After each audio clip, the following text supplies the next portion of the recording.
welcome to episode 49 of Last Turn. I'm Bart, and as always, I'm joined by Evan. How are you tonight? So wonderful. Yeah, I'm pretty excited for some of the new cards. Yes, I was going to say very excited. We have a whole new set coming. Yeah, it's pretty awesome, because I feel like Hearthstone's been kind of stale, maybe for a variety of reasons, but one of them being that, I feel like we've just seen the same archetypes for, 3 expansions in a row, so... Yeah. Some of, I don't know, some of those powerful cards from, Knights of the Frozen Throne, I was going to say Planeswalkers. Some of the Planeswalkers have just been, messing everybody up. Yeah, I mean, those are strong and built around, and of course there's Baku and Gen, which we talked about at length in the last episode. Yep. There's a lot of reasons, but anyway, we're going to be, saying sayonara to that pretty soon, and saying hello to some new cards. That's pretty exciting. I think of the ones that have been spoiled so far, the one that I'm the most excited about is the Shaman card, the Hagatha Scheme. Yeah, right now there are 9 cards revealed. There was one initial video with 8, I think, and then they revealed one more. And yeah, Hagatha's Scheme is a 5-mana rare Shaman card from that video. It seems to be part of a cycle of schemes. Do you want to tell us what it does? Sure. It says deal 1 damage to all minions, and it upgrades each turn. So, Yeah. did they go into detail about what that means? I think in the video it was made clear that every turn this is in your hand, it deals 1 more damage. That's very powerful. It seems really good. Yeah. Because once you got it for 2 turns, that's like a Hellfire that doesn't damage you, which is great. And even 2 damage is gonna do it sometimes. 1 damage will do it sometimes. And if the game just keeps going, it's just gonna be a 5-mana Twisting Nether. Yeah, I think I'm thinking about it a bit, and one downside is that if you're in the aggro mirror, top decking this isn't really that good anymore. 1 damage sweep is nice, but on turn 3 that might not be enough, or turn 5 rather. So yeah, it's but that's the scenario where you draw it on the turn you need it. If you just keep this in your opening hand, it's going to be whatever you need it to be at any point of the game for the most part. Yeah, it's tough to evaluate this kind of card. I mean, as they often do, they made some pretty tricky mechanic that's hard to really evaluate. But there's at least one other scheme revealed, and the schemes all have this upgrades each turn line of text. A lot of people are actually making more of a stink about the other one, but I think this is definitely the best one that's been revealed. Top decking the schemes is bad, though. Oh, sure. That's the problem with all of them. But yeah, I mean, if you were playing a slow enough deck, theoretically this would be very strong. Yeah, it's I guess especially in Shaman, which has Lightning Storm, you kind of already have other board clears that can cover the early part of the game. So the probability you have at least one of them in your hand when you need it, by turn 5, for example, is pretty high. Yeah. Exactly. And, even if you draw this on turn 4 and then it's turn 5 and you're sweeping for 2, that might be good enough against a low enough to the ground deck. So anyway, it seems strong. That's really cool. I mean, I like this upgrades each turn mechanic. It's different from what we've seen in the past, so that's cool. Yeah, it's a cool way to do a control or value type effect. And one of the questions they want to keep giving players is, when is the right time to play this card? Make that question difficult to answer. And I think that schemes do that very effectively. The other scheme that's been revealed is the Rogue scheme. It's Togwaggle's scheme. He's one of the 4 members of the League of Evil. Togwaggle. It's just too hard to say all of these made-up words. So it's 1 mana, choose a minion, shuffle 1 copy of it into your deck, and it upgrades each turn, as you predicted. So if you wait 2 turns, it's gang up, and if you wait more turns, it puts a lot of copies of a minion into your deck. So this is interesting. Yeah. And I mean, this is potentially really huge, but only under some circumstances. As a baseline, Like, Gang Up didn't really see that much play. Yeah, You like know? none. Yeah, it was in a couple. It was in like some mill-oriented decks with Cold Light Oracle, but that's like the only time it ever really, maybe that in some other fringe decks, or like the only times that it ever really saw play, or like in some Tavern Brawls or something. Cold Light So Oracle, yeah. yeah, um, so I'm not really super optimistic about this, although this has the potential to be something really big, and this is like a combo-oriented card in a class that can like, eat through its deck pretty quick, and this is a cheap card, so it's I don't know, maybe there's some potential, but at a baseline, I think Gang Up is the right comparison, and that really didn't see a whole lot of play. That's kind of where I'm coming from. It's a terrible top deck. It gives you no value. Yeah, that's true. I think people are reacting to this like it's Nosferatu. Though, to its credit, it kind of has like a Jade Idly quality. Yeah. It's a 1-mana card that when it reaches the end game, it can like kind of keep you from fatiguing. Like if you draw one even turn 15, but don't play it till turn 27, it's gonna put 12 copies of a minion into your deck. Like, now the problem is, how do you play a rogue fatigue deck? I mean, that's not a good idea. Don't do that. Well, I mean, Mill Rogue was a thing, but that needed Cold Light Oracle. Yeah. So I think they made it pretty clear that that's not something they want to do. Right. So I don't see this being nearly as good as people think it's supposed to be. We'll see. I mean, yeah, I think at a baseline, like just on the front face of the card, I totally agree with everything you said, and even comparing it to Gang Up in the past, like I think it has the potential to be more powerful than that, especially in this kind of deck where you kind of like want to wait for this plus something else. So if you draw this first, then when the something else comes, this will be really overpowered. But on the other hand, if you have the something else and then you draw this, you have to wait more, and that's really unfortunate. And this is not the kind of card you just want to rot in your hand the whole game because it doesn't do anything. Yeah, that's the thing that people just do not ever appreciate, that like, yeah, there's gonna be like, like if you do what I said, where you play this on turn 27, that means for 15 turns it just sat in your hand doing absolutely nothing. Yeah, I think that's a serious consideration. It's like, the quests felt a lot weaker than they were supposed to feel, and part of that is because you lose a card in your hand. Yeah. You play the quest, and then you basically are like taking that one card, and you're saying in like, okay, in like 10 plus turns or whatever the deck is, I'm going to convert this into some value.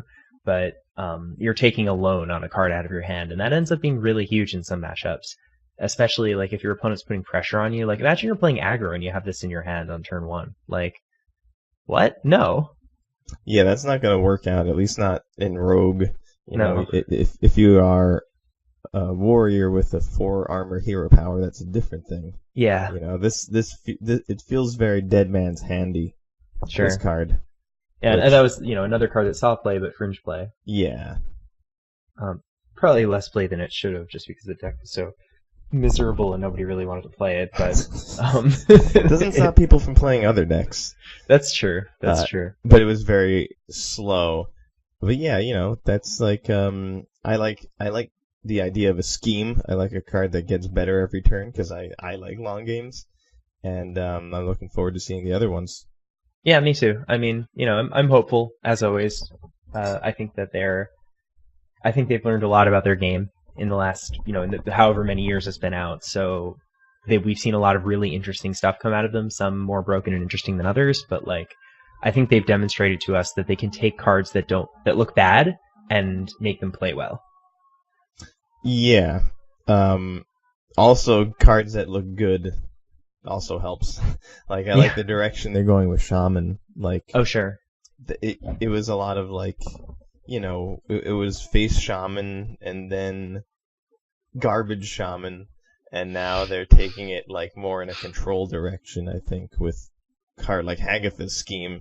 It reads a lot like a priest card or even a warlock card, but it's a shaman card, so I'm very happy about that. Oh yeah, me too. I think it's pretty exciting.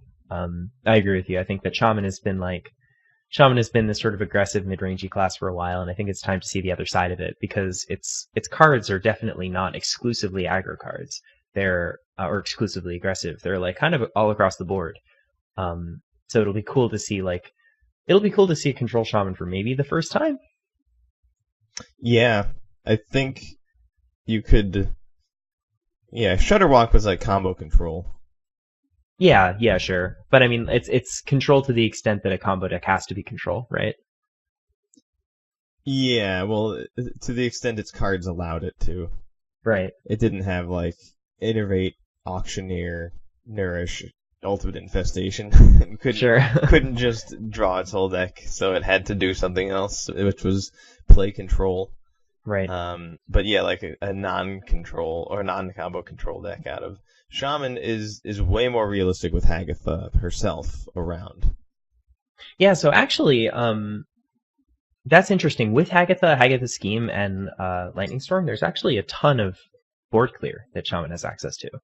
Yeah, we're losing Volcano, sadly, because that's from Ungoro, obviously. Mm.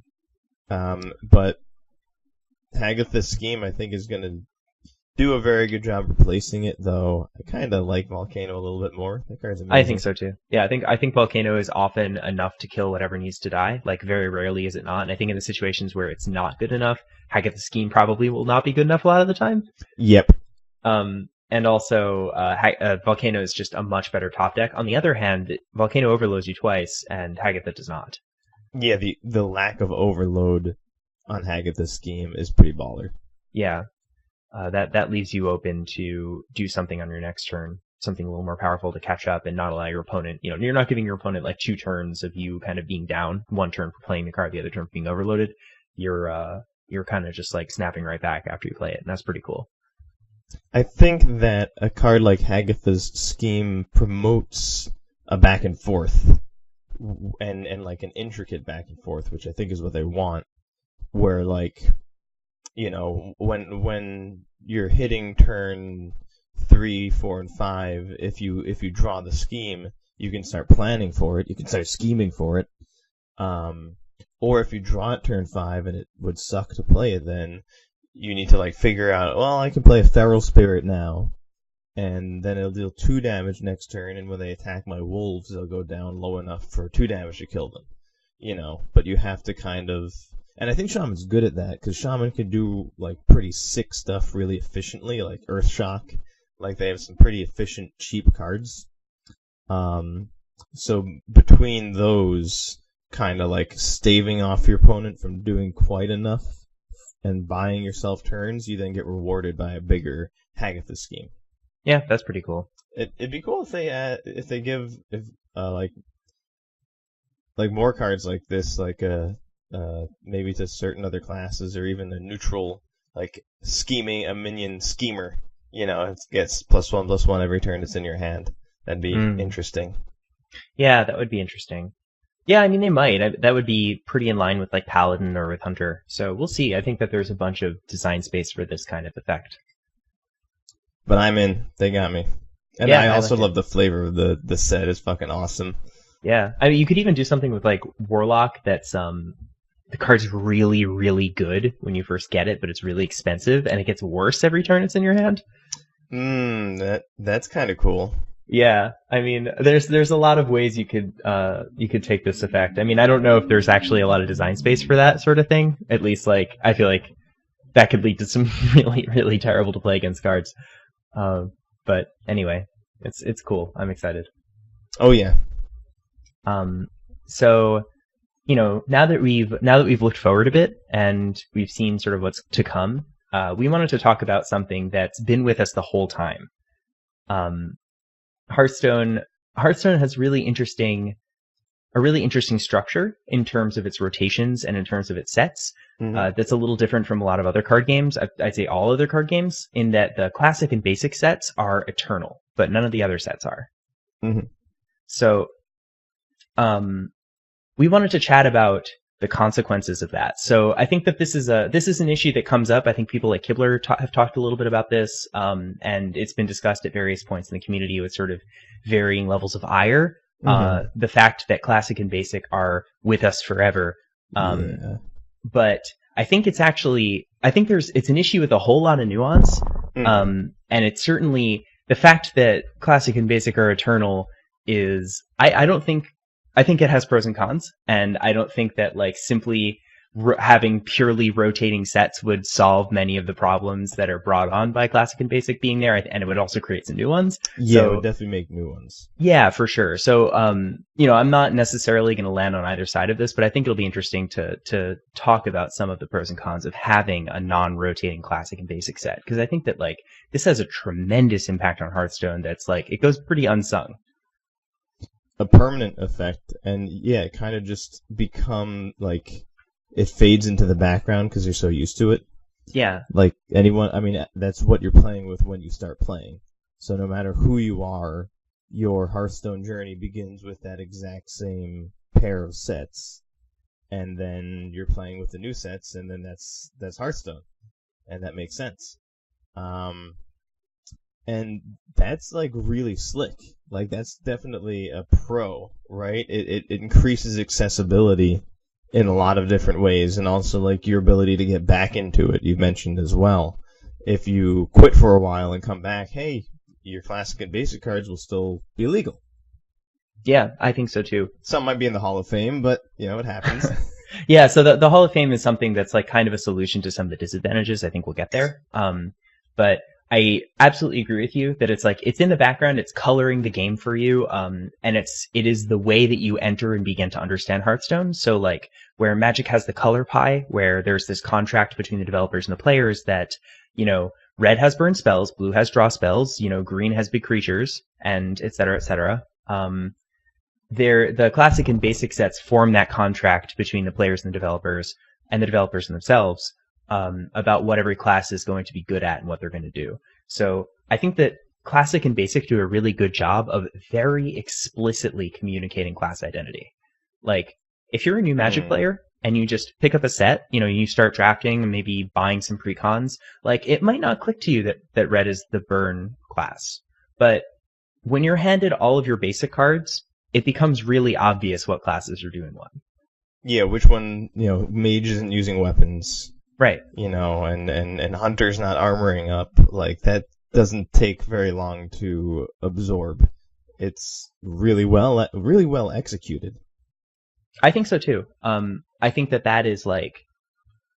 that's really interesting for a lot of reasons. Like, it's cool because it tells the players, the basic set is sort of the one. For most of this conversation, we're going to be lumping classic and basic together. But in this case, it's specifically basic, is telling the players what the classes do. And yeah, they're telling them what they don't do as well. So like you mentioned, mage is not a weapons class, neither is warlock. But I guess that's podcasting in the city for you. But it's also, it's telling you kind of what kinds of decks you can build with these and what kinds of things you can be expecting to do, in addition to just like what, outright they do and what they don't do, like what kind of strategies might be decent.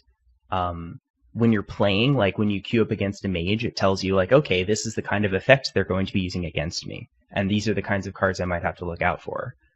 Which is a really cool, once again, unique thing about Hearthstone. Like when you sit down against your opponent, before they've even played a single card, you actually get some knowledge about what kind of cards they're going to play. And even if you're a newer player, like you're saying, or if you're a more skilled player, you're going to come up with particular cards like, oh, my opponent's a mage in Arena, I got to keep an eye out for Flame Strike.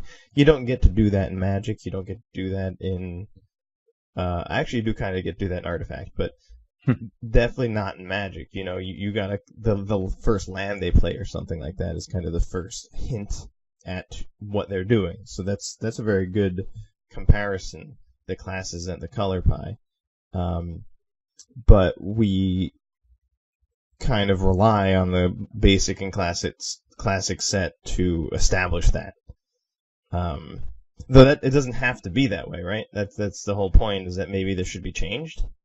So that is something I think that a lot of people that brings us to an interesting con, which is that like some of these cards that establish the class identity really lock it into a single lane. And I think one of an incredible example of this is Nourish and Wild Growth.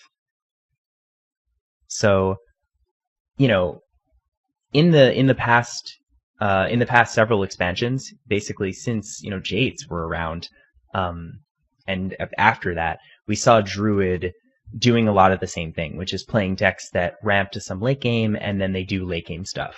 And that was based on the identity that's established in Classic and Basic. That's based on a few of the cards that they have there that really support that strategy very well.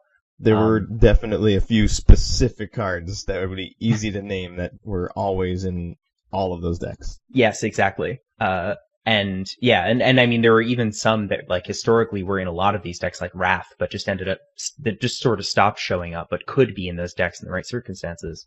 But anyway, the same Pelpers. These are all the same cards showing up in the same decks. And in a way, like that became like a toxic class identity contract where now you have a class that's doing maybe the most powerful thing that can be done given the other card pool. And it's part of their identity to do that powerful thing. And so they're going to be the most powerful class.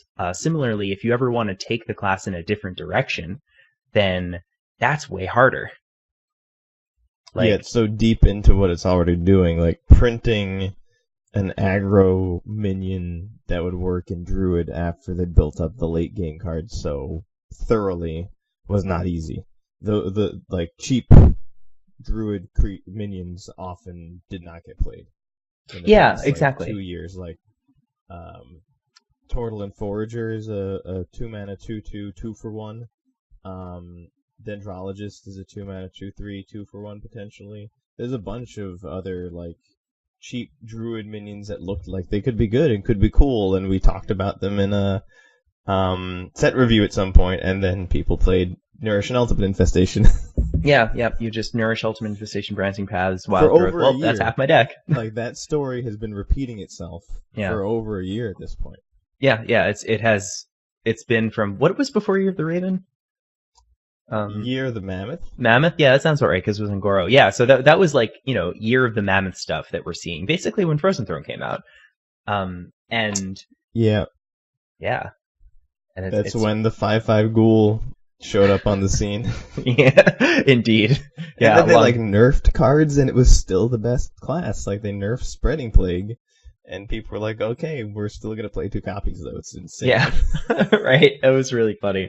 I think people kind of, you know, they nerfed Innervate too, which was huge. That did kill off one of the so that's pretty funny. The Innervate nerf, it killed the Druid deck that wasn't doing the thing that we're talking about. It killed the aggro Druid deck.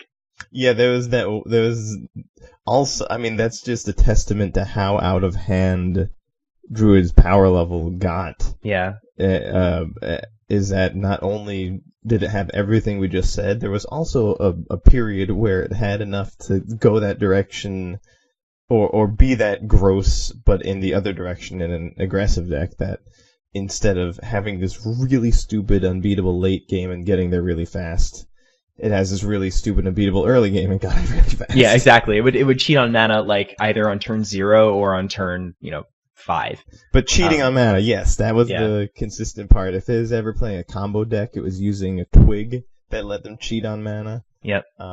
In Wild, it was I'm pretty sure it was a strong deck with Aviana. That card had to get nerfed.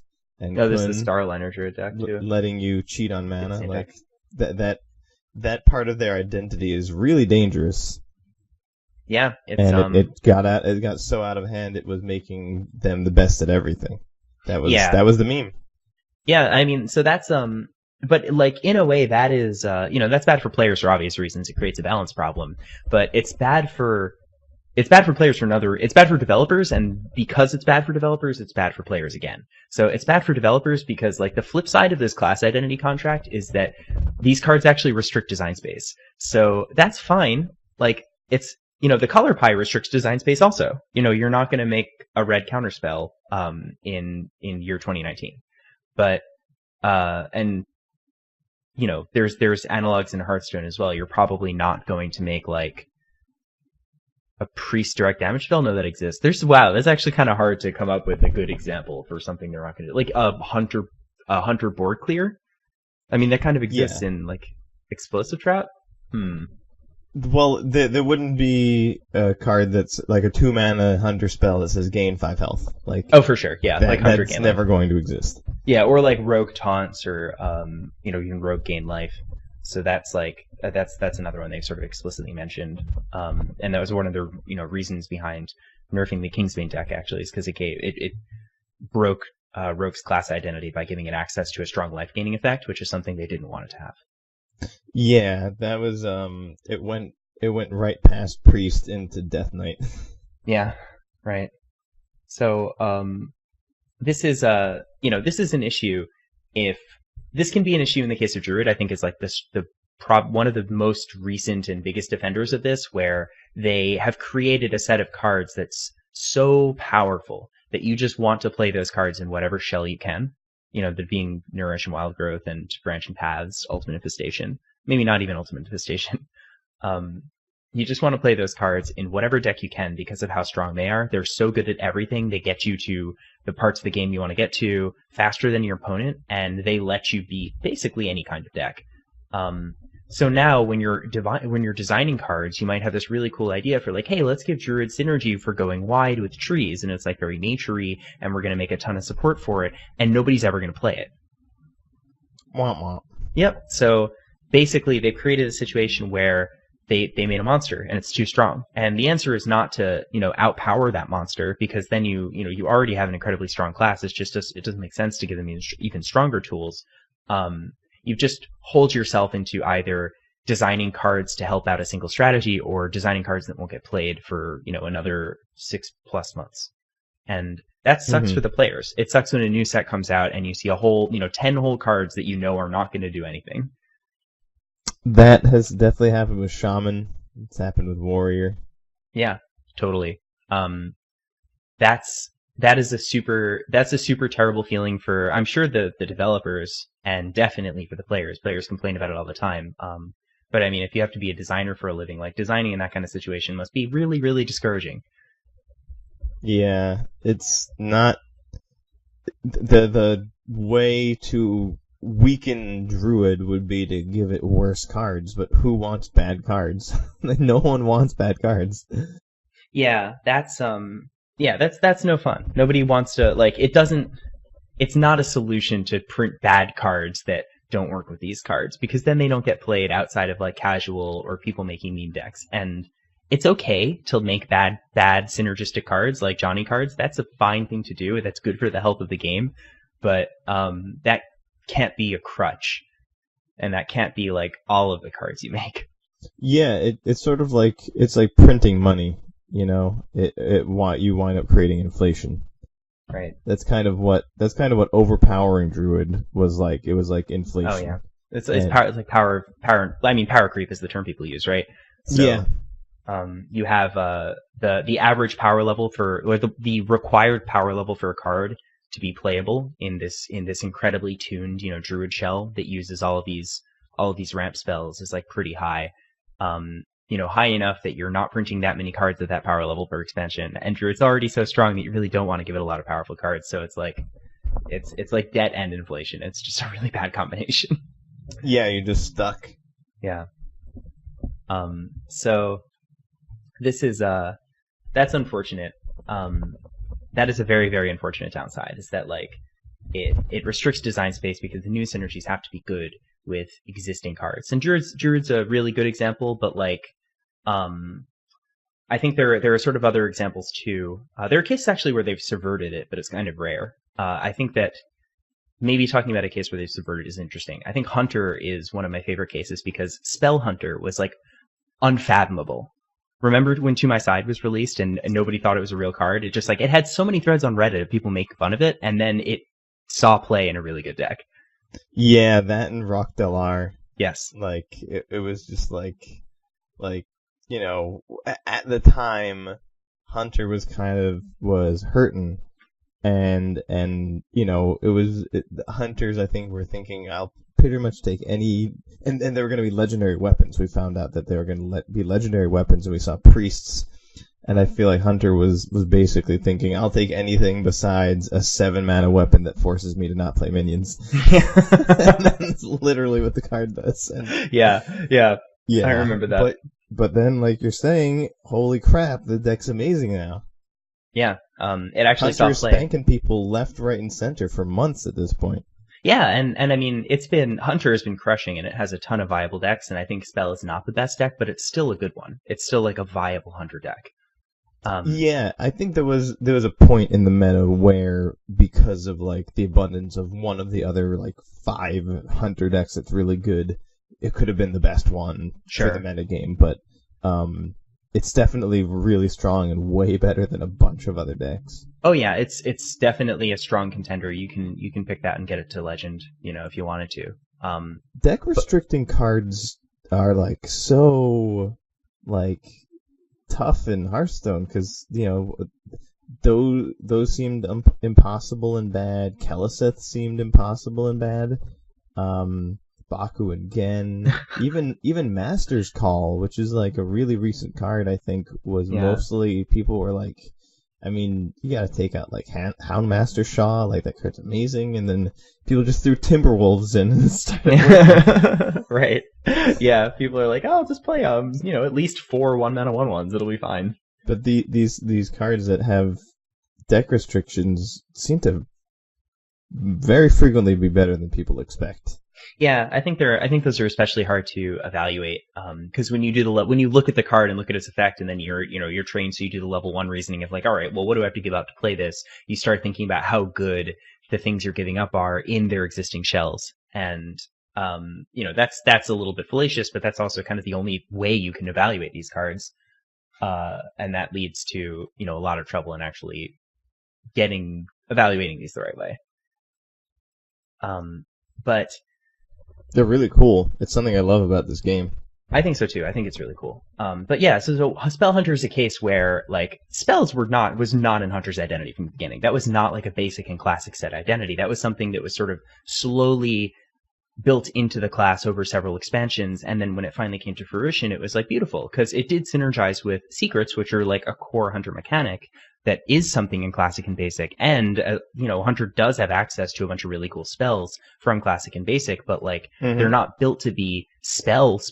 They're built to just be like spells that Hunter would play in a minion deck. So it was cool that it all came together like that. Very cool. It's very impressive. I think one of the ways they succeeded is they looked at some of the other spells that worked, like Animal Companion. And they're like, well, a spell that makes a minion, like that's something that will definitely enable the spell deck a lot more. Like we're going to be asking way less of players if we give them a little bit more help with making minions on the board in their spell deck. And then that's when they decided to make To My Side, which is just like, that's the exact card you want in a deck that has no minions. Is a deck that is a card that just gives you a shit ton of them. Yeah, absolutely. Emerald Spellstone as well. Oh sure, yeah, totally. I mean, this is that almost became more of a Hunter, or summoning minions efficiently with spells kind of became a Hunter thing in a more significant way. Whereas I think Druid is where you would have thought of that first in the past. Oh sure, yeah, definitely. That would be, yeah, that's absolutely like a kind of a Druid thing, because Druid has like this secondary beast synergy. Druid just does everything. They have yeah, I know. beast synergy. They have a token synergy. Yeah. They just get to do everything. They draw cards. They have face damage. They have armor, which is gain life. Yeah, it's extremely weird. They have life gain too. Yeah, they do. Yes, they do. They have Tree of Life. And like Moonglade Portal and Healing Touch. Wow, they have everything. That's really funny. It looks like they might be taking the token strategy to specifically Trents, and I think they're also trying to use some of the classic and basic cards work with that. So I think that's also, I think they're trying to repeat that. Yeah, we'll see. I mean, they've showed us that they can build out unlikely strategies over time. But I think it's pretty rare. I Another example of when it's like hard, I think, is Paladin. So Paladin's basically always been a mid-range class, like for a very, very long time. It's had some control decks like anything, and the more recently the Uther combo. But for the most part, like Paladin likes to play minions and attack with them and play weapons and attack with them. And they tried to give it a game life synergy. And I think that some of those cards actually did see play, but they all saw play in mid-range decks. And they saw play because, like, I don't know, they came on minions that were, like, decently costed and had Divine Shield and other stuff like that. So that's kind of a case where it's tough for them to usurp Paladin's existing identity and its existing strengths, in part because his hero power is so good, and also in part because Baku is present. But it's pretty tough for them to... It can be pretty tough for them to break the class identity or to expand on it when it's so deeply ingrained in these classic cards. Indeed. And, like, I mean, they're also kind of, with that specific example, trying to do something that's almost contradictory to playing their game. Generally, like, a card with, like, life gain is something you want, like a slow control deck without that many minions. So yeah, right. Printing good minions that make sense, that gain you life, is like a weird ask and hard to actually pull off. I mean, I think that the idea is that you and your opponent are racing each other, and then you're playing Paladin and you attack them and gain life when you attack. Now you're harder to kill as you continue to race them, but like you don't always go face. You can attack their minions, and they can attack your minions. Right, and it's also that works in aggro, but like if it's aggro control, like you'd rather that the cost that you're paying to get some life gain would just go into more attacks so that you can hit their face harder. Yeah. Like or just make 2/1/1s with your hero power. Right. Yeah. Yeah, or that. Yes, that's what I've been doing in Wild. It's really good. That is definitely a valid thing to do, no matter where you're Hearthstoning. Yes. For a little while. So I think something you brought up earlier, which is a nice advantage, is that Classic and Basic. I think that we've sort of in the previous point brought up that it makes the game accessible to new players by creating the class identity contract, but it's also good for returning players. So yes, I think maybe the biggest advantage of Classic Basic, and like one of the reasons why they've held on to it so much, is that like if you stop playing Hearthstone and you come back to it, which I think is common for a lot of games of service type games, you have a bunch of your collection that you can use in Standard, which is basically the only format. I mean, it's the most supported format, it's the most played format. So yeah, if you want to play, you're not just relegated to like an obscure Wild format. You can actually play in Standard. You can play Hearthstone as it's played in all the tournaments and all that stuff, like without spending a ton of money and without being super lost, because like you have a bunch of cards and they're good cards. Yeah, your legendaries, that at least the ones that didn't get Hall of Famed, are still gonna be good to go. So you might only just need a few legendaries to be able to put together a deck. Versus Magic, if you quit for a few years and come back, you're starting from ground zero. Maybe if you're lucky, something that you have got reprinted, but that's not nearly as consistent as the eternal nature of Hearthstone's Classic and Basic. So that's like a pretty nice thing. I think so. I think that's huge. It's really easy to forget how important that is if you're like an active entrenched Hearthstone player, because it doesn't apply to you at all. But absolutely. If you're a more casual player, or you're in a more casual period of your engagement with Hearthstone, this is huge. It's something like it would if you're one of those people, it'd be kind of a huge bummer to find out that they're rotating out, right? Yeah, absolutely. It would be terrible if you wanted to maintain a casual relationship or an on-off relationship with Hearthstone, where it's a game you like and you're just not playing it right now and you might come back to it later. Like knowing that like a huge chunk of your collection is just going to become unplayable is like unfortunate. And that's something that already happens, and like there are feel bads associated with the rotation, and I think that they are significantly lessened because of Classic and Basic, and so the average player doesn't feel terrible about them, but like cards rotating in Magic means that you have to buy a whole new deck, and that's a couple $100. That really sucks. It does. Yeah. It is, in Hearthstone it would be a different price point because it's a completely different economy, but it would still be either money or a whole lot of time. And like, those are the same thing, but also you don't want to spend a whole lot of either of those. If you can avoid it. Yeah. It's a lot harder, I think, to make a Magic deck from scratch for that reason. Yeah, absolutely. And I mean, I've been a more casual Magic player as of late, basically only playing casual formats like Cube. But the thought of making a standard deck and then having it be like a viable deck for 3 months until the next set comes out is just that's enough to make me not want to do it.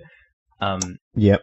And then I know, because like, if I knew that I could buy a deck and then have, a third or more of the non-land cards be viable for the next several years, I'd be much more willing to actually cough up the cash to do that. Or I'd be much more willing to invest, in the case of Hearthstone, I'd be more willing to invest my time.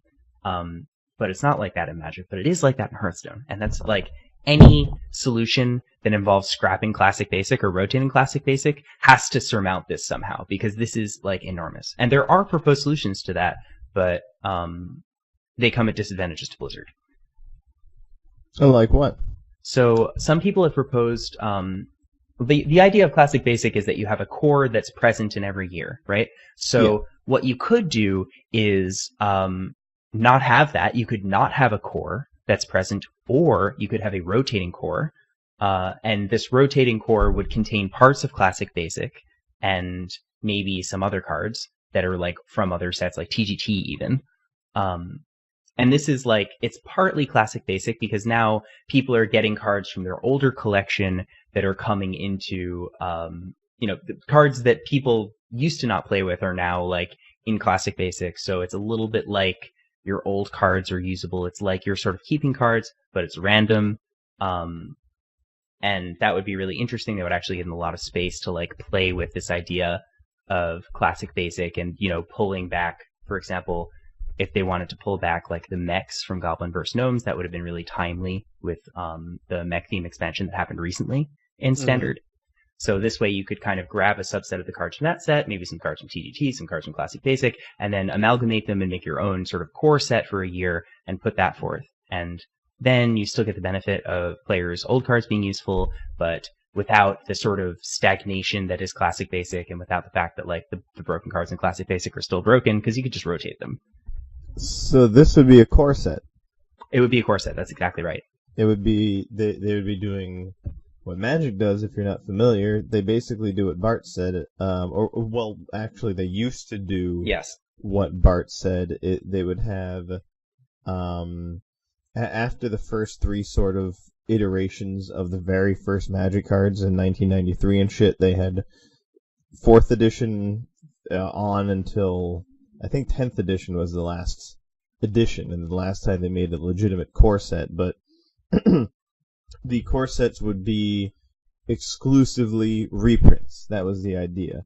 Right. It would be just a set of simpler, more basic cards from each color that it doesn't really follow any particular story or anything necessarily.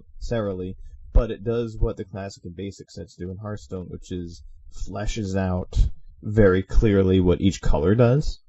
But since it was always reprints, if the longer you played Magic and the more cards you got, the more cards you would have already when there was a new core set released, which was cool. Oh yeah, sort of like a way to reward people that have been playing for a long time. And it's a really cool thing to see, like an old card get reprinted. It's fun to be able to use an old card again, and it was also like if there weren't a whole, like by the end of it there were still like 9 cards or something that had been in every single one. So there was still that means there kind of were 9 basic classic Magic cards. Yeah, right. For the first however many 15, 20 years of Magic. So having cards like that is not a bad idea. It's almost like how many is the right number. And I think that Hearthstone's developers are starting to realize that, like, having 0 rotating core cards might be too few. And maybe they don't need to do an entire set of 300 cards that rotate every 2 years like Magic used to do. But maybe it should be more than 0. Maybe that's the solution. Yeah, it would be interesting. And I mean, I think the Hall of Fame has showed us that, like, there are some cards that cause problems and that can cause problems and that restrict design space for the developers. And the Hall of Fame is like their way of sort of like pulling the cord on some of these dangerous cards, but they don't really get replaced. Like they recently added some cards to Basic or whatever, but like I don't think any of them did anything. This is true. It kind of almost seems like they want to do this. Like they want to modify Classic and Basic, which is basically what we're talking about here with this core set idea, we'll call it. The idea of having a Classic set or a Basic set that, instead of being static every year, some cards that already exist will enter it in place of other cards. I mean, you pointed out another that like solves a different problem we weren't even talking about, which is that it sucks that your old cards don't do anything. Yeah. Like from way long ago. This would actually help fix that problem, which is really cool. So I really like the core set idea. And Hearthstone's a big enough game that you could do it now. Wait, what? Oh yeah, it would allow them to really solve a lot of problems because they could really like cherry pick the effects. Yes. That are going to be good. Like that would be a way to really change Druid without, just printing crappy cards over and over again. Yeah, absolutely. You could grab some of its effects from previous expansions that were maybe synergistic but under-supported, and then give them try them again.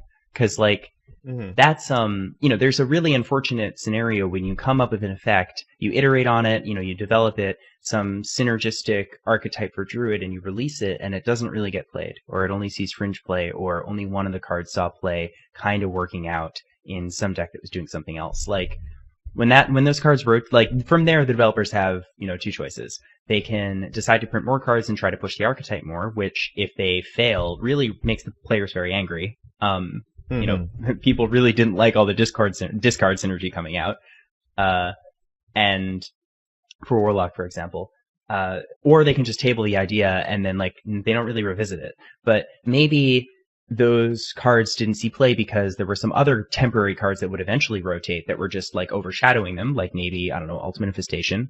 And when that card's gone, now you can just print more support cards for it, and they would actually stand more of a chance. So doing that kind of core set idea would actually allow them to, like, that would save them some time. But it's not clear to me, one disadvantage of that is from a developer perspective, and like this is a serious consideration. It's not free to make these games, and we don't really have access to what kind of profit this game is making, but like they have a limited developer budget, and if you're asking them to design the same number of sets and all the content that they design every year plus curate a core set, that's like asking them to design a new set. It's almost way harder. I actually think it is way harder. I was thinking about this before this episode, like when you're making a cube, you are like you're actually kind of making a core set. So you have to come up with some archetypes you come up with some archetypes and parts of the color identity that you want represented in your draft set. But you don't have the option of just writing an effect on a piece of paper and putting it in a sleeve and putting it in your cube. I guess you could do that, but most players don't. Right. Every now and then. Yeah, I mean, it's like, it does have time and a place, and some people do that, and it's really cool. But I think the vast majority of cube players are not doing that, and they sort of like, they want to use a bunch of real cards. They don't want to proxy, that kind of thing. So, you don't really have the option of just making the effect that you want, which is like something that the designers do have the option of doing with a new set. So if they decide they want an archetype, they can actually just write down all of the cards for that archetype rather than finding them. Yeah, they would have to find them if they tried to make this Hearthstone core set. I mean, I think, like, let's say there's 100 cards between Classic and Basic. If they just rotated 50 of them, like, that would be huge. It could be something like that could really be monumental. Oh yes. And it would be a very tough 50 cards. I agree with you. This sort of flashed through my brain, like, wow, how much am I asking for to actually have this executed well? Because if it's just done if it were done at random, that would probably not be good. Odds are that it would not be a good idea to do that. And so yeah, they would kind of be designing a new set in addition to the sets they're already designing, but it would be a once a year thing, and it could be really monumental. And like I said, they could just do 50% of the cards or 30% of the cards even. That'd be really interesting. And I mean, every year we'd get to see like some cards leave, some cards come back. This would also have the Hall of Fame folded into it. Like they would just retire some cards and say like, look, we're getting rid of this card because it causes all these problems. Say your goodbyes. You know, like, yeah, we're not saying we're never going to take it back, but like on the storm scale, it's a storm. Yeah. So some cards will get treated that way at the end of the year, but a lot of other cards that are problematic, instead of Hall of Faming them, because they're Hall of Faming a bunch of cards right now. Yeah. They might not need to do that as much. Yeah, it would just give them an elegant way of doing that. It would give them a way to positively frame it, because like the Hall of Fame is just taking cards away, and if you think about it, like the Classic and Basic sets are just shrinking on average. But if you did this rotating thing, like they wouldn't have to do that. Like you could replace Nourish with you could replace Wild Growth with like that 2-mana 2/3 that like when it has Battle Cry, get a Mana Crystal, and Death Rattle, lose one. Yeah, Darnassus Aspirant. Yeah, I thought that card was so cool, and it's sweet. Yeah, it's sweet, and it's fair. It's way fairer than Wild Growth. Like, that is totally a card that is the same effect, but like at an appropriate power level with some other pros and cons. And like they would have the option to swap those two out and if they wanted to maintain that part of Druid's identity rather than just like destroy it outright. Yeah, if it were executed correctly, of course, rather than like Jade Blossom. Yeah, so I mean, this is of course all predicated on doing it the right way. Like these are ideas that could work, not will work for sure. But I think that actually, like, this is kind of dancing around a core issue that we're discussing because we keep bringing up the Hall of Fame. Like, one really big disadvantage of Classic and Basic is we have to live with Blizzard's mistakes. Like, they created some cards that are just way too powerful, and we've lost them in Hall of Fame, which is cool, so we don't have to live with them forever. We have to live with them for a long time. But, like, there are cards that are a little bit more innocuous and maybe even a little more insidious, but they cause the same type of degenerate decks to appear again and again. I think Malygos is a really good example. Mm-hmm. We've seen Malygos class just appear in several different classes. So we've seen Druid, we've seen Rogue, and we've seen Priest Malygos decks recently. So this is, these tend to be uninteractive decks, and they tend to appear when there's a critical mass of direct damage spells in a given class, any class. So some of the most fun decks, of course. Sure. Yeah, I mean, these are cool. It feels good to like do 40 to your opponent's noggin in one turn. That's like kind of awesome. But it doesn't always promote the kind of gameplay that they want. They've said that they don't want people to be killed from hand. They say that. They say that, and then yeah, they give us Eric's cloning gallery. So it's but this is an effect that we have to live with for a long time, and sometimes Malygos decks are not good. In fact, I think most of the time they're not. But yeah, there's still something that we're not seeing, which is all the time some junior designer says like, hey, let's make this direct damage spell in Rogue, and they're like, we can't do that because Malygos exists. Oh yeah, I forgot. Yeah, like let's make this direct damage spell with like some combo trinket text. And like, no, you can't do that. Malagos is there. You can't make that 2 mana direct damage spell that does like 2 or 3 to the face. You just can't. So this stops that from happening. Auctioneer is another example. Auctioneer showed up in fewer classes, I think. But mostly just rogue and druid. But like, Auctioneer might as well be a rogue class card. Yeah, it's just been the engine of Miracle Rogue just running on the fact that they have so many cheap spells. And, like, one of the main... If you just look at a history of nerfs in Hearthstone, one of the main things they've done, to name a specific thing they've done, is make things that cost 0 cost 1. Yeah. And I not always, but often Auctioneer is a little bit involved in that. Yeah, for sure. And he's also been nerfed once himself. That's true. He also kind of has gotten other. He's so dirty, he gets other guys nerfed too. Yeah, but I mean that also that prevents them from making more very very cheap cards in Rogue, which is part of their identity. So like maybe it doesn't prevent them, but it makes it harder for them to justify it. Yeah, like counterfeit coin, like just seems like more of a terrible idea. Yeah, right. Because exactly. Like putting that card in the class that synergizes with Auctioneer because it has all these other cheap cards. Like it becomes less of like ooh, look at that cool thing that this class gets to do, and more of like a towing this really dangerous line where Rogue could have access to something very powerful. But like seeing a standard where like Warlock doesn't have Hellfire, for example, like that sounds like really fascinating. Yeah, like it would I be. would love if they could really set the class up to win at least one thing every year if they did this. Just like for each class, we're gonna pick, like that we're gonna cover all of the things that its identity does, but we're gonna make sure we nail one of them. And just like this year, we're gonna get demons going in Warlock.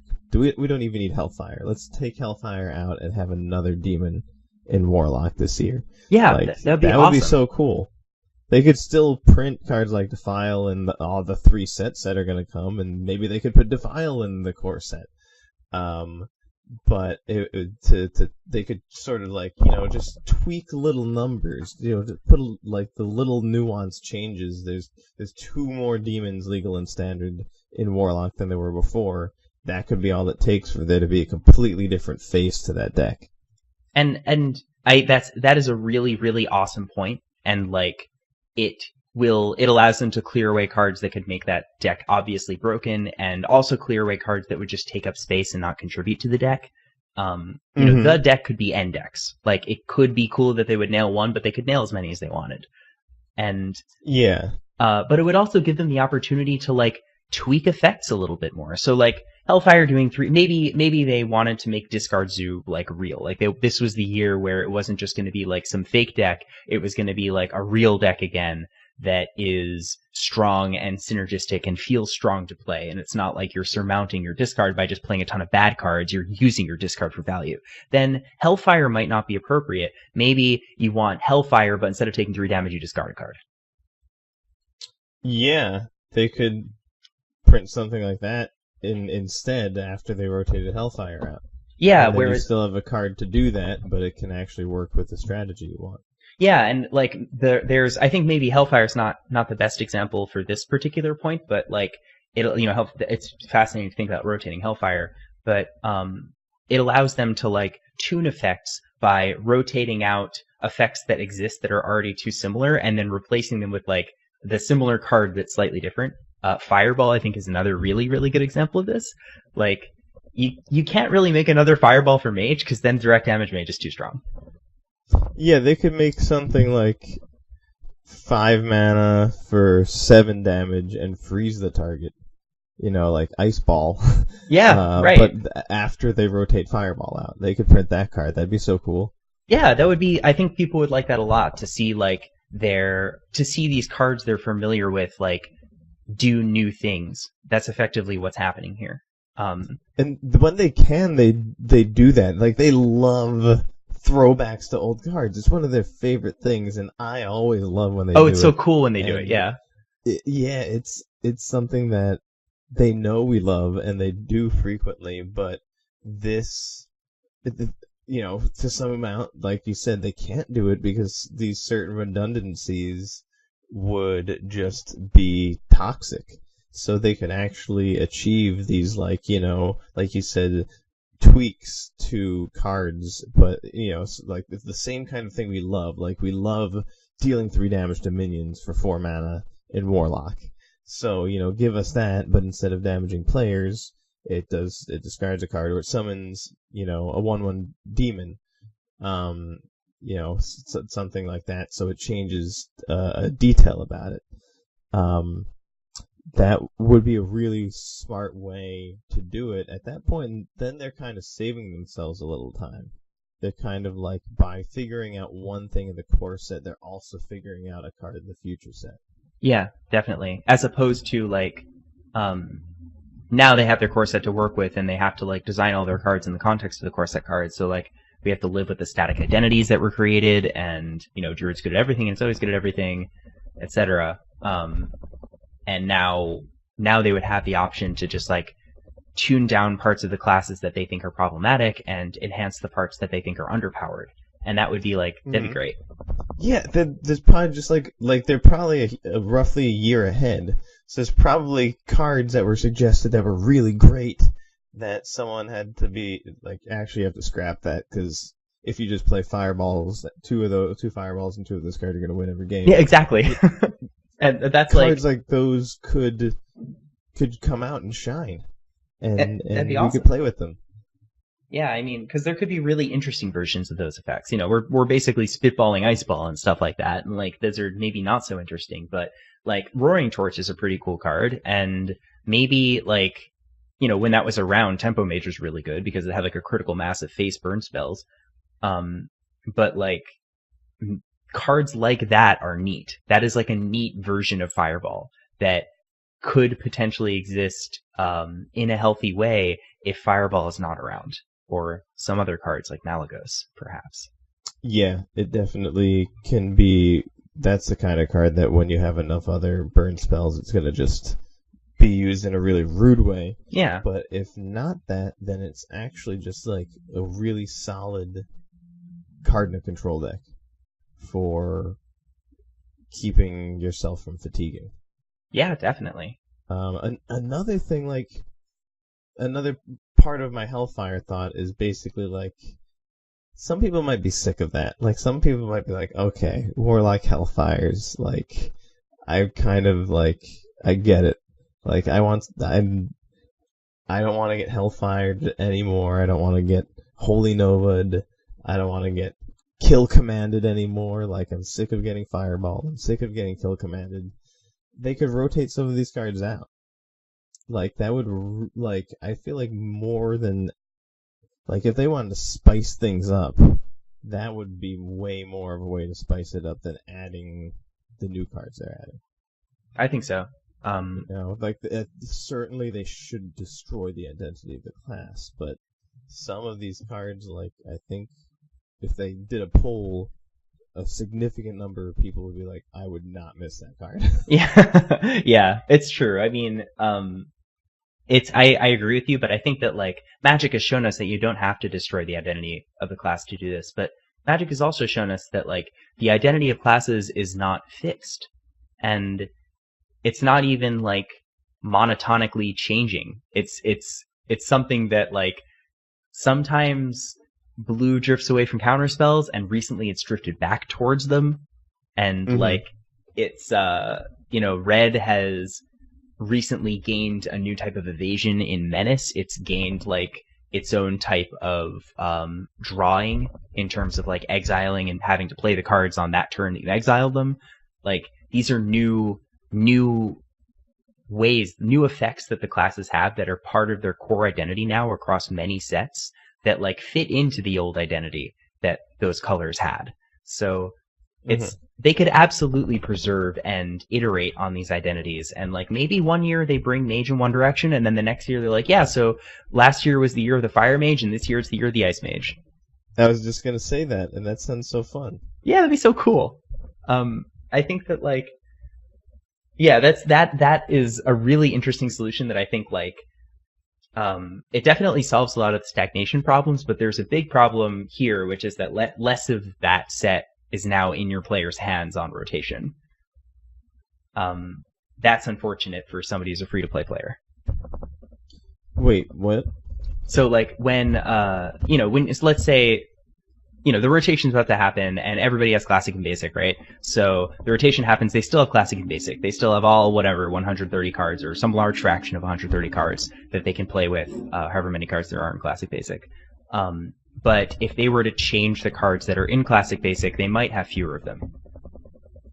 Yeah, and so that's on one side of like the pro con thing, and then so that's a con. I think the mirror pro is that, oh hey, I get to play my TGT card that I really love, that I was never gonna get to play in standard again.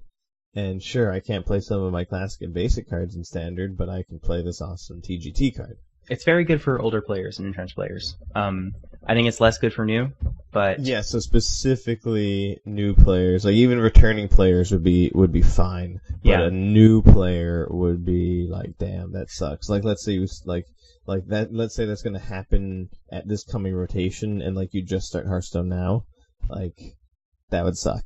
But there's always like the cool thing is there's it's easy to think about these ideas in their most extreme states, but there's always soft versions of these ideas. Like, let's imagine that they had one card slot that rotated. Like, then it'd be fine. You wouldn't think about it. So let's imagine there were 10 card slots. It's probably still be fine. So what if you kept what if it was, classic and basic was like, there was friction in the rotation so that 60% of it was the same.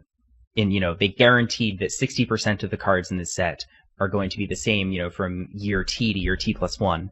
But, year T to year T plus 2, not necessarily 60%. It might be less than that. But, still, you're going to keep a bunch of the cards. A lot of the cards you accumulated in the last year, you're going to keep them, you're going to get to use them, but we're still going to rotate some of them. Yeah, I was like spitballing 50 before. Sure, yeah, 50 works. But the I think they're finding out that 0 is wrong. I think 0 is wrong. I mean, again, keeping all these cards in players' hands is really good, but there's also ways they could adjust their economy to account for this. There are also things they could do, like you get an amount of dust proportional to the number of proportional to your ownership of the new set, to the new classic basic. So if you own less of the cards in the new classic basic, you get more dust. If you own all of them, you get no dust. Yeah, if they keep the number of cards that rotates out relatively low, 20, then they would be able to just give people dust for the cards that they lose. Yeah. There you go. Yeah, I mean it would be there's a lot of different ways they could deal with this. And that would be really cool, and it would solve a lot of these issues. It's not I like that solution a lot as a player who's been playing for a really long time. I think that I am one of the biggest benefactors of that. So I'm just trying to think about the people who are not me, but right. Yeah, it's that would be incredibly sweet. I would love to live in a world where we don't have Malagos, we don't have Auctioneer, we don't have Faceless Manipulator, we don't have Fireball, we don't have Leroy Jenkins. I would imagine. Be great. It would be awesome to live in that world. It'd be so cool if even if they brought back Mysterious Challenger, in a world without Avenge, that might just be a cool card. I completely agree. Hadronox, we could keep playing with him. Yeah, it's this is really cool. Ultimate Infestation? I'm just kidding. The Caverns Below. What if that was they just never rotated that? It was just always there, and they just kept nerfing it. They just kept doing incremental nerfs on it forever. Just every time they every round of nerfs, they nerf 5 cards and it's just one of the 5. It's just every time anyone plays the deck for any amount of time. If it's if the blip is larger than 2% of total decks on the ladder, they nerf it. Oh shit! They got alright. Your minions become 1/1s. Yeah, that's just a card that's doesn't do anything.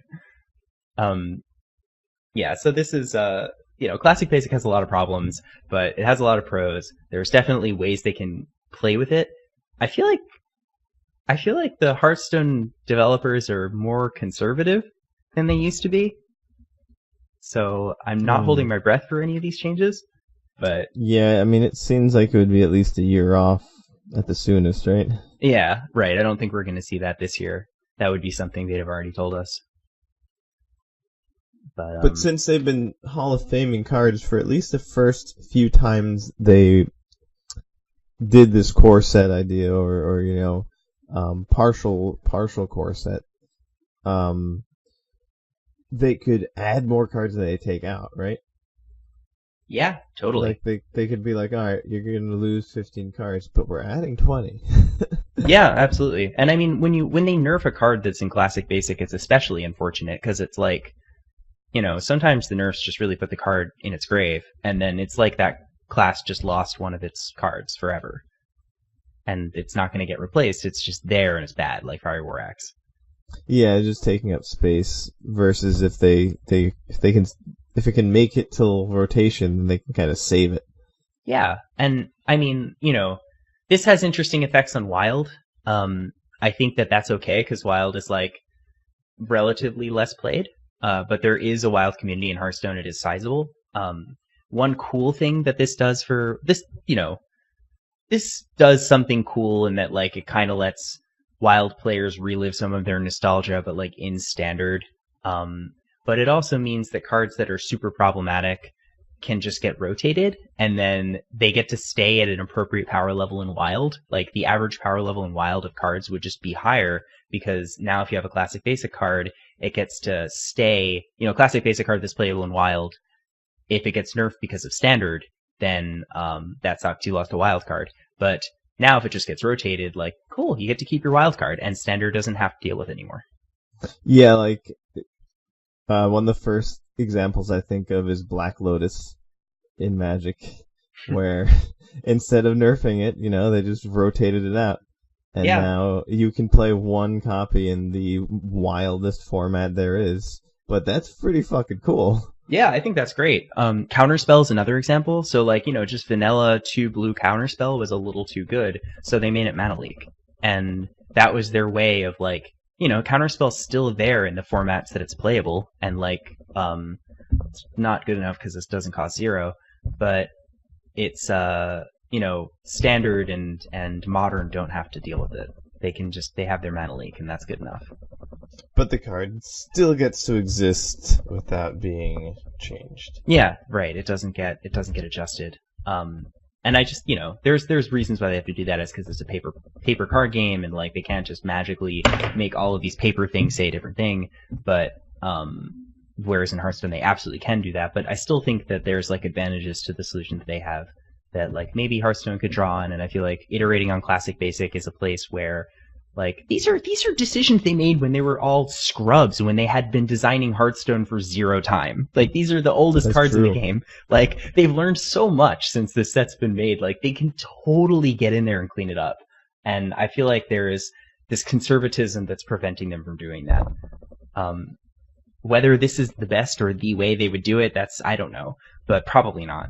But like there's so many ways. Another way that I hadn't mentioned that I've heard is like just have a package of cards that could contain new cards, could contain old cards, and give it to the players. Just give it to them every season.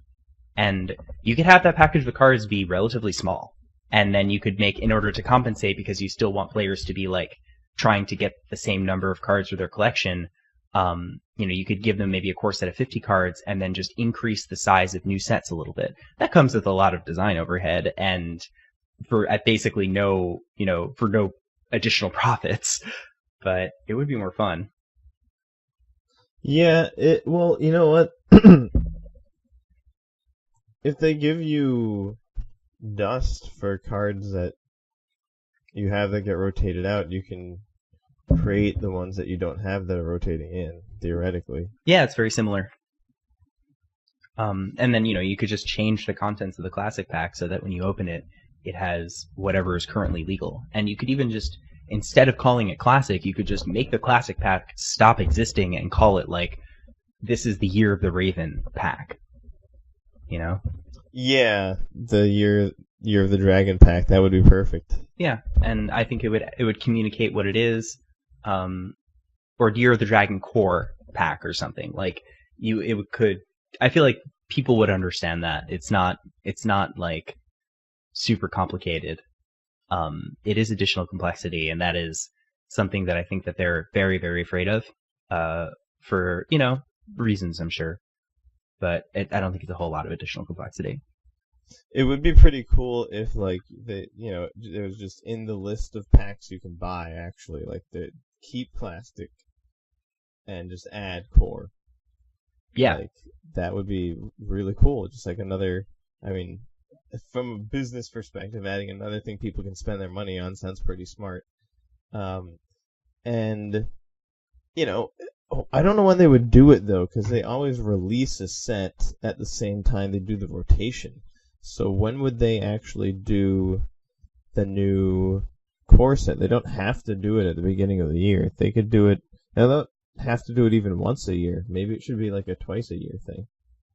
That would be interesting. Like 10 cards every 6 months, or 15 cards every 6 months. Yeah, I mean, they could even do rotations every time there's a new set that drops. Be like, well, for this set, we're rotating out these cards. And, like, I think people want that. So one thing I've heard a lot of players ask for is, like, not more, like, more rotating formats in a weird way. Like, more new and interesting ways to play Hearthstone. Every now and then you have a cool Tavern Brawl, like, Brawlicium Miniatures or something. Yeah. Or, you have the Brawlicium where, like, or the Tavern Brawl where, like, spells cost health. And people get to enjoy that for some period of time. One very common suggestion I've seen is, like, give us access to a custom rotating format, make it rotate really often, where it's like, all right, you have TGT, Witchwood, and the Mean Streets, go play.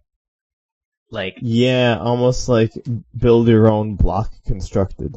Yeah, that would be like, this would be a way for them to do that if they did really frequent rotations. But then again, you have another card ownership issue if you're doing that, and, like, you also don't want to just infuse players with dust, because, like, a disadvantage of that is that it undercuts sales for the new set that comes out, and I bet that reporting those to shareholders is really important for them.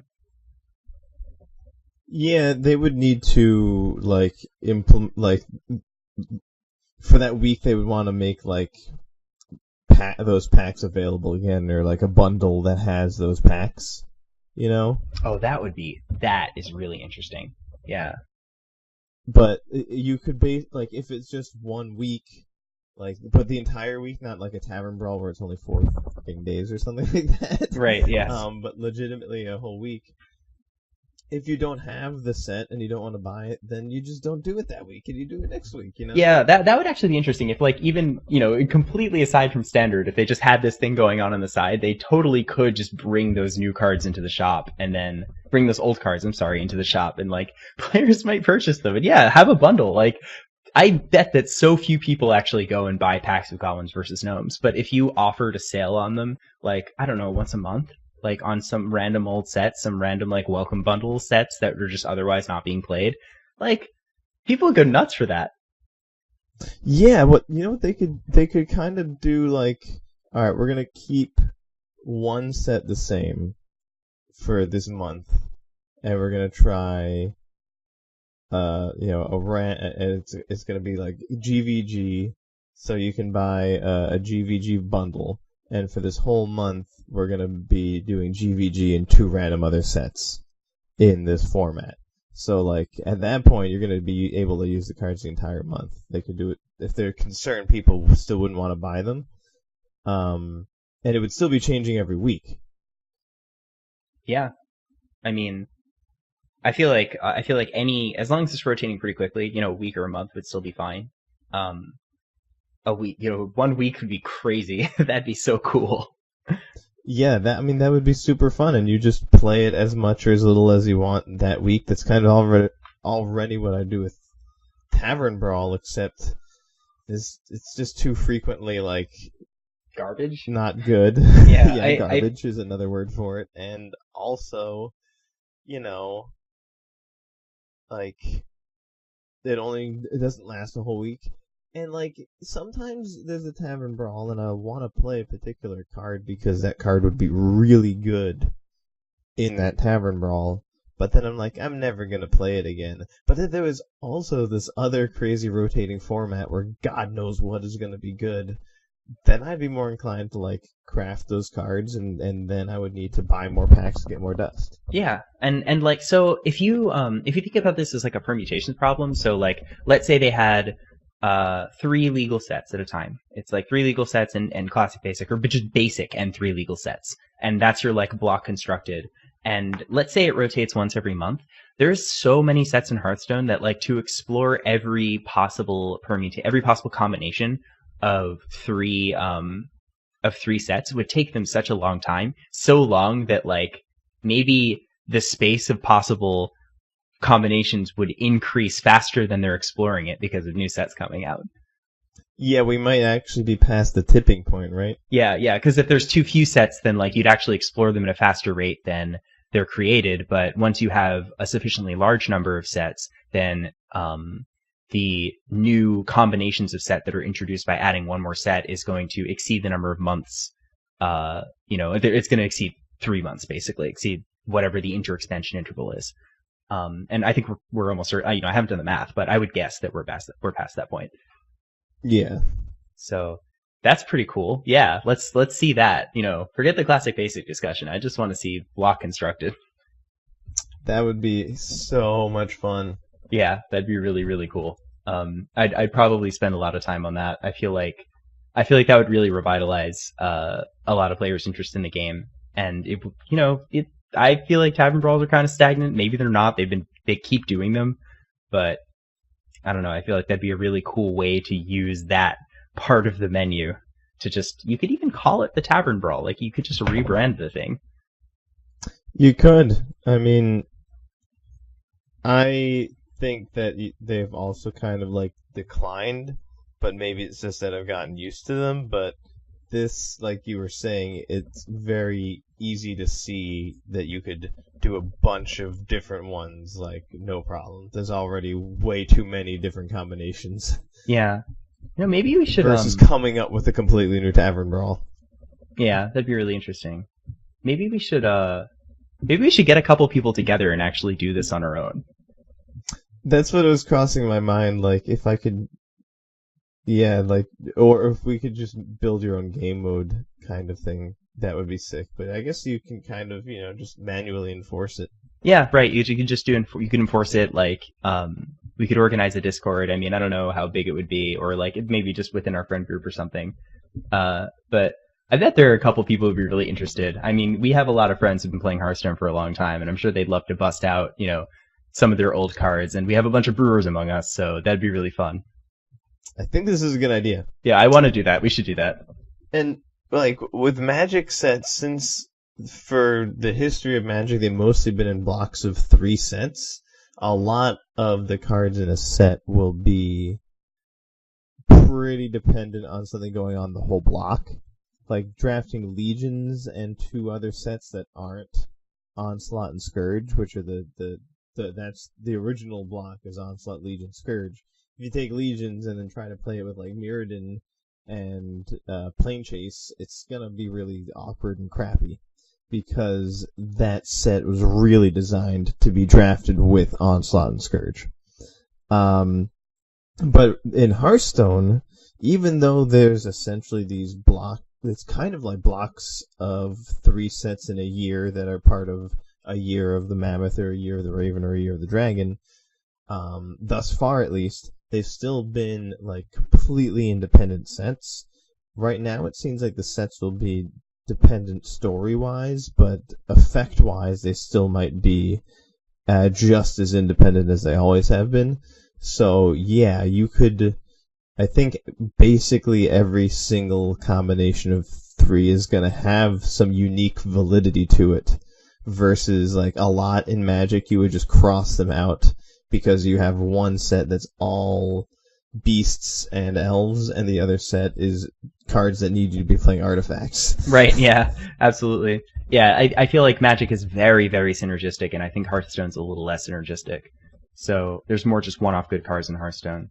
And a lot of, like, the effects can be so different and strange, and, like, like I think in Magic, like there's more, rather than a 4 mana 4/3 with trample, it's a 5 mana 5/4 with trample in this set. I think like even though both play the same role and that set's limited, I and they'll do something like that in Hearthstone. One will be like Sludge Belcher, and then the other one will be Giggling Inventor, and like those cards are way different ultimately, but they kind of were doing the same thing Yeah. and kind of filling the same role of like an efficient taunt minion. Obviously, one did too well but it kind of did too good of a job at everything else as well. Was really a big reason they got nerfed. But the cards that are in Hearthstone will play the same role can still be way different from each other. So there's always these unique synergies to be found. Yeah, definitely. And that's really cool because we'll get to explore synergies that like are as of yet unexplored. And that could be awesome. I mean, I think that like there are probably a lot of people. This solves a lot of problems. There's a lot of people who potentially be interested in this. The most unfortunate part is that there's not a queue for it, right? You'd have to like just set this up manually. But I don't know. People have Discord installed, so. Yeah, and I know you can filter for one set. I don't know if you can filter for 3, but if you can, then it wouldn't even be that hard. No, you yeah, that'd be really easy. Pin a message that is that text, and then if you are too lazy to type it, you can just pull open Discord, copy and paste it, and then you'll be looking at the set. Yeah, that'd be really good. That's interesting. Well, anyway, that's really cool. We should definitely talk more about that, and we should like do that at least with our friend group. I feel like that is a blast. Yeah, the weekly core set. Yeah, that'd be super cool. I mean, even just for some extended period of time among us, just exploring some random combination of sets, and if we like it, we could scale it maybe. Yeah, whenever we find one, we could just like, you want to do this one for another week? Be like, yeah. Yeah, right. Oh, that could be so cool. Oh man, that makes you want to play some Hearthstone. We're finding, we're doing Blizzard's job very well right now. Well, it's because I mean we also like we're a group of people with like an unusually large fraction of us has a cube built, right? So this is true. I feel like it's kind of tickling the same muscle here. It definitely is. So certain. You mentioned the mechs, how there's like there was the tragic distance between Goblins versus Gnomes and Boomsday Project. Bridging those gaps is going to be really cool. How strong are those mech decks going to be, especially if there's only one other set? We don't have to specifically go for making formats like that. No. But when they happen, they'll be cool. Another one is like some of the more recent sets with some of the real like nasty dragons like Crowd Roaster and Kobolds and Catacombs, which had Duskbringer and Blackrock Canyon. Oh yeah, Blackrock Mountain. Whatever it was called. Blackrock Mountain. Oh yeah. No, it'll be cool when we see that, like we see those interactions. That'll be really neat. Because those guys are ultimately like some of them are all over the place, like little dragon synergies, like in like almost random classes, and also in neutral. And then also the hate cards will be like mixed up every time, right? Like sometimes you won't have the Locket Crawler, and and it might be a problem, and other times you will. Yeah, no, that sounds really cool. And that's also like it's a good way to see old cards you play that are like still good but not wild power level, like Piloted Shredder.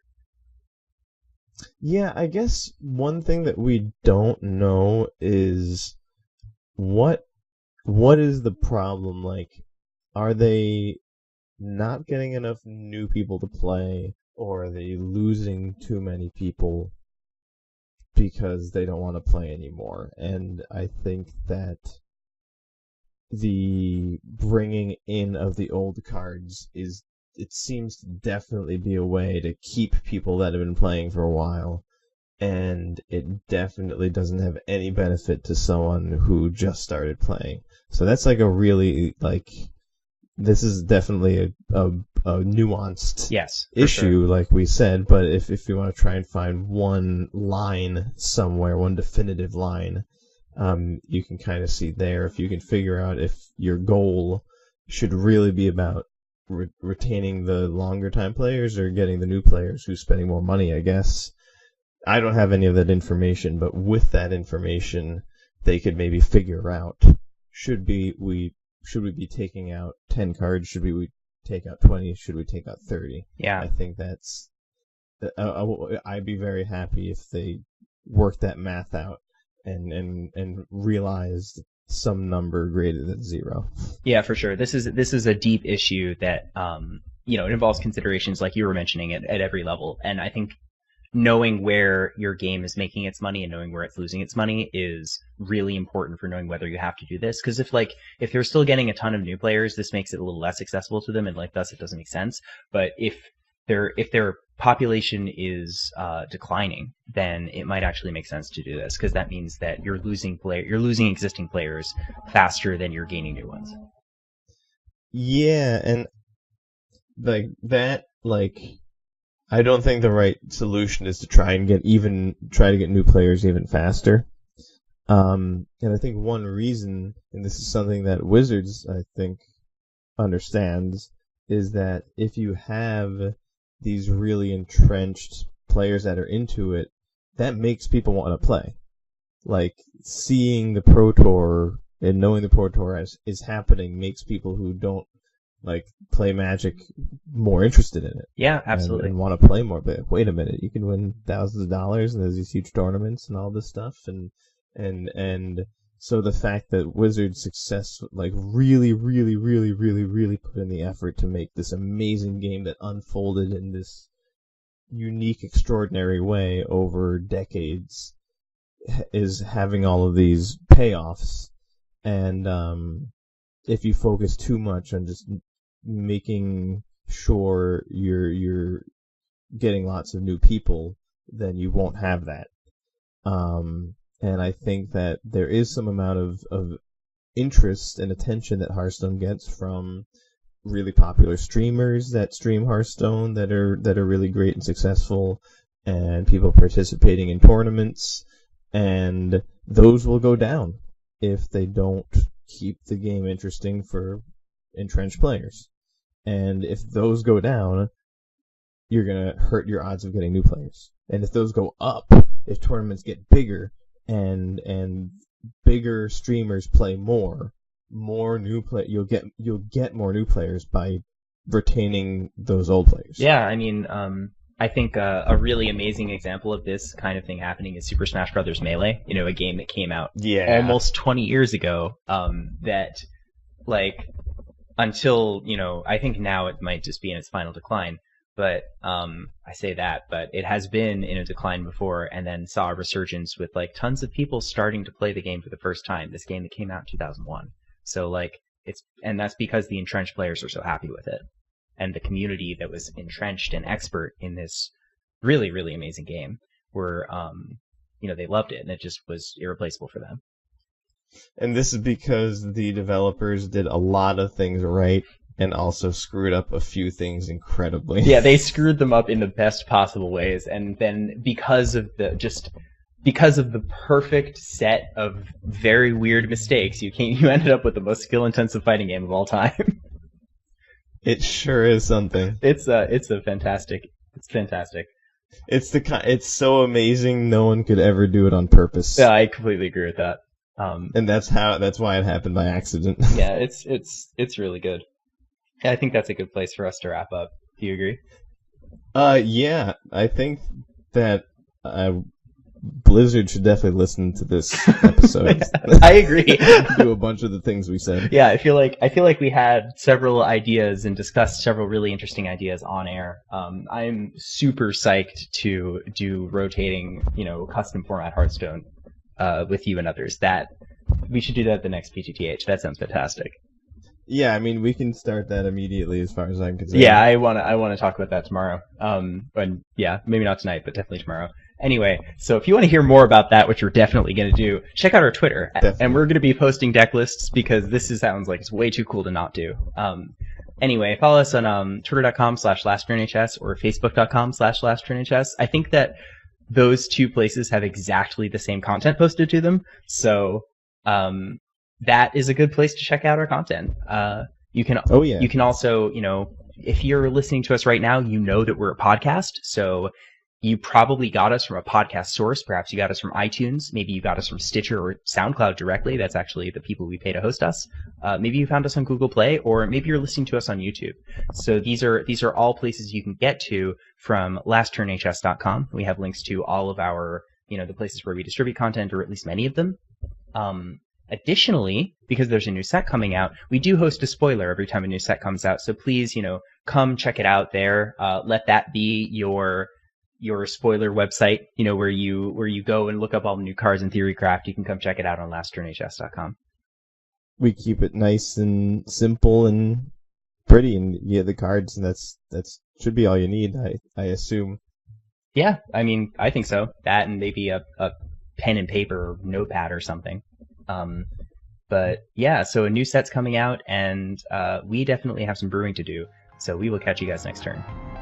See you next turn.